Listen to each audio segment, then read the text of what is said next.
The European Commission partially won the battle against multinational tax avoidance in Europe.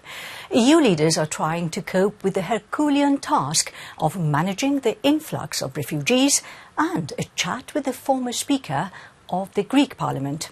I'm Fariba Mavadat and this is Europe Weekly. Now, the European Commission ruled that the favourable tax allowance given to the subsidiaries of Fiat and Starbucks in Luxembourg and the Netherlands was against the European Union's regulations, thus illegal. We talked to the Commissioner in charge. Starbucks and Fiat Chrysler should pay back between 20 and 30 million euros in taxes after the European Commission ruled illegal tax deals unfairly reduced how much they had to pay. Starbucks struck a tax agreement with the Netherlands, whilst Fiat had a similar accord with Luxembourg. That Luxembourg deal was brokered when European Commission President Jean-Claude Juncker was Prime Minister of the country. I don't really speculate that much about the past. I think the casework we do can change the future to make sure that every company contributes with their fair share of taxes. So that not only some companies, but all companies actually contribute. And looking forward and working with the Parliament and with Member States, I think we can achieve that. Both the Netherlands and Luxembourg said they disputed the Commission's ruling.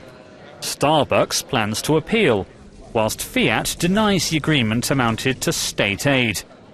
The EU executive is still investigating similar deals agreed by Apple and Amazon. With more than 10,000 refugees crossing the border into Slovenia, the government of this small country in the EU is reaching a breaking point.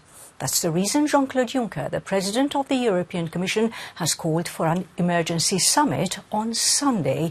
In the meantime, the EU's Commissioner for Migration was in Slovenia to offer his help. More than 12,000 migrants have crossed into Slovenia, and thousands more are expected. Thousands of refugees, most of them from Syria, according to the International Organization for Migration, are making their way through the Balkans. Officials have asked the EU for help. The European Commissioner for Migration was in the country to assess its needs. The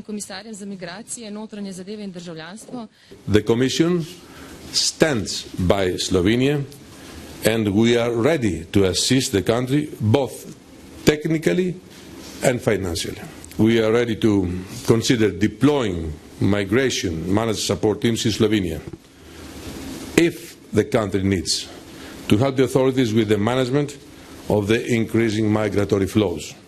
The government says it will need to spend nearly 800,000 euros daily to manage the flow of people. It wants to see more stringent border controls carried out by its fellow EU members. Slovenia is making it very clear the external border of the EU in Greece has to be protected. Greece is the country inside the EU through which the migrants are arriving in great numbers and completely uncontrolled. Slovenia's parliament recently passed legislation to give the army more powers when guarding the border. The refugee crisis is not the only problem the Greek government has to deal with. Prime Minister Tsipras is still facing harsh criticism for his U-turn on the third bailout programme, which has committed the country to harsher austerity measures. Efi Kotsokosta has asked the former Speaker of the Greek Parliament and one of the PM's harshest critics from the left if there was an alternative for Greece. Human history is full of examples of alternatives, and Europe is all about alternatives. It is really more than cynical to baptize the memoranda and the loan agreements bailout agreements. They are no bailout for the Greek society nor for any European society. They are